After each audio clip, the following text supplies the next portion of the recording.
পৃথিবীতে এমন কিছু জায়গা আছে যেগুলো দেখলে মনে হয় কোনো শিল্পী যেন আপন হাতে রং তুলিতে ইচ্ছেমতো বসে বসে ছবি আঁকছে। আজকে আমরা ঠিক এমনই একটি গ্রামে চলে এসেছি, যেখানে চারিদিকে অথই পানি এবং সবুজ গাছপালায় ঘেরা। একদিকে বয়ে গেছে বিশাল বড় নদী, তার পাশে আছে বিস্তীর্ণ বালির চর।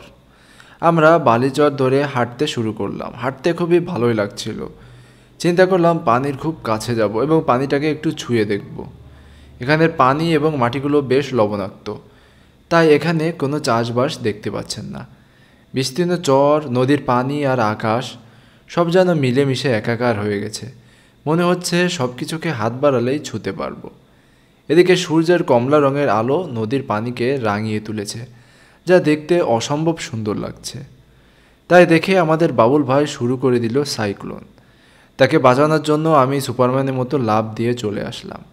এরপর কিছু দূর হাঁটতেই দেখতে পেলাম সমুদ্রের কিছু কাঁকড়া, কিন্তু সাধারণত এত বড় অবস্থায় এদের দেখা যায় না। জেলেরা শিকার করে নিয়ে যায় এবং বেশ ভালো দামে বাজারে বিক্রি করে। এরপর পানি দেখতে দেখতে পেয়ে গেলাম সমুদ্রের ঝিনুক। ও ভাসতে ভাসতে এখানে এসে ওর শেষ নিঃশ্বাস ত্যাগ করেছে। এখানে দেখতে পেলাম কিছু হাঁসের ঝাঁক, আর বিলের মধ্যে একটা গাছ একা দাঁড়িয়ে আছে বেশ ছন্দে। এরপর দেখতে পেলাম এক বৃদ্ধ কাকা কিছু আম নিয়ে আসছে বিক্রি করার জন্য।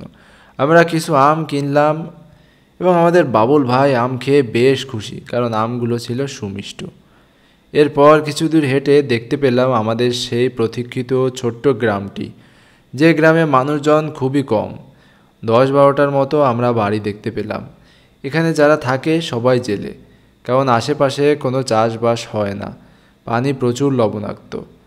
যে নৌকাগুলো দেখছেন এগুলো সবই জেলেদের নৌকা। এই নৌকাগুলো দিয়েই তারা নদীতে বা সমুদ্রে মাছ ধরতে যায় এবং এই মাছ ধরেই তাদের জীবিকা নির্বাহ চলে। সবশেষে চলে আসলাম নদীর পাড়ে সেই একলা গাছটার কাছে। নদীটাকে কাছ থেকে একটু ফিল করতে চাই।